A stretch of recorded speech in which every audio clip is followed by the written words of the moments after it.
Gentlemen, we've got some babies to kiss. That's my baby to kiss. Stop it! They wanna get He just punched a baby. Is anyone asking how my hand feels after punching that iron-like jaw of that baby?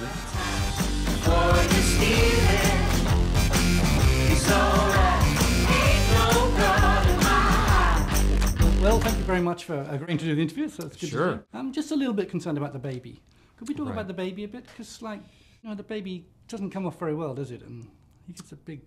There's nothing to be concerned about. That is a highly paid stunt baby, and you know, it's had a good 14 months of training. So, yeah, that baby could take a punch. Looks like it. I just wonder if the agent had read the contract and explained it to the baby. And I don't think so. That's why we shot it so quickly. how many takes? How many punches? A fair amount of punches. Yeah, a fair amount of takes. Because he had to get it right, and plus the baby wouldn't shut up. So, but yeah, that baby's fine. Okay, Yeah. well, I'm glad you relayed my fears there. Good, Thank you. good. Thank you for that. Can we talk more about the film, like what attracted you, the classic standard question? What drew you to that project? Well, this was kind of, you know, we were kind of in on the ground floor on this. Zach and I had met and discussed trying to figure out something in terms of working together, and I had actually seen the character that he does in the movie. I had seen him do on a sketch show, and thought it was so funny, and said, God, let's do something, you know, with you doing that character, and I'll figure out the rest. And then it was that kind of morphed into doing a comedy about two Southern politicians that would then be just kind of a backdrop to really be a kind of a satirical commentary on politics in general. Campaign Watch 2012. And now, candidate Marty Huggins on honesty. On October 23rd, 1996, at 2:11 p.m., I farted in a very crowded elevator and blamed it on a war veteran. I would like to apologize to that woman. As a prank, when I was 15, my big brother told me you have to masturbate with your feet. And to this day, that's how I do it.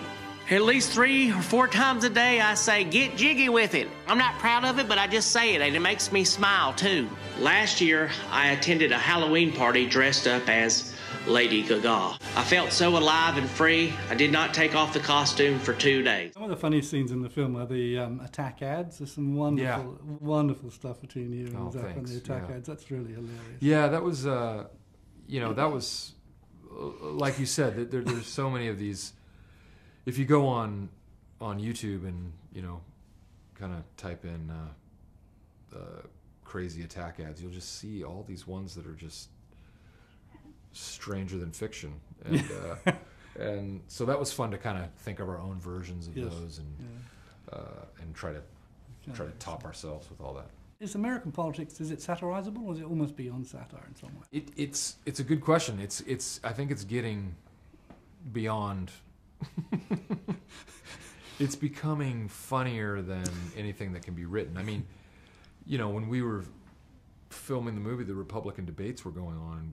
We were slack-jawed at the stuff they were saying to each other, and you know, Rick Perry, he was fantastic.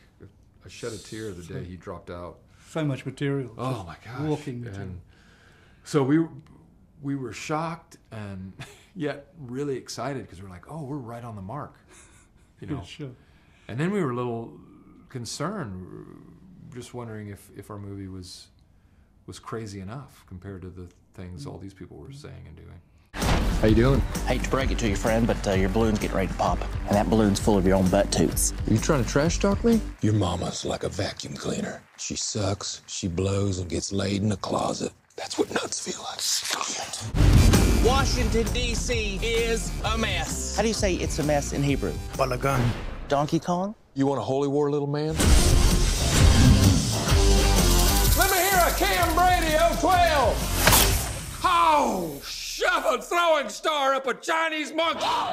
Yeah, I mean, that was a conscious effort on our parts to, when we first started talking about it, we were like, okay, well, we have to write this, get it filmed and edited and out in time for the for the presidential election, because it'll be a nice kind of break from the constant bombardment of the coverage that we're all subjected to. And what about the kind of the whole script writing comedy thing? Because you write as well as act and Yeah, this one, I mean, I got to write a little bit on this. You know, we kind of, Zach and I both were kind of consulted in terms of giving notes on all the drafts, and any sort of ideas that we came up with were incorporated in the movie. And but that's kind of, I think that's the new normal of how we work now, is just to really open up the script to a bunch of different ideas. You've had actors in political positions before. I mean, you know, like major political positions occupied by actors. So does that tempt you at all? No. No way. Yeah, and in fact, every time I see an actor running for office, I do think to myself, why are they why are they willing to subject themselves to the crazy level of scrutiny that these people are kind of under? They wanna get my gold on the ceiling. I refuse to lose, and I will win! This dog has a lot of fight in him. Marty Huggins? What do you got there? Is that a crossbow? Ah! Ho! Black Hawk down!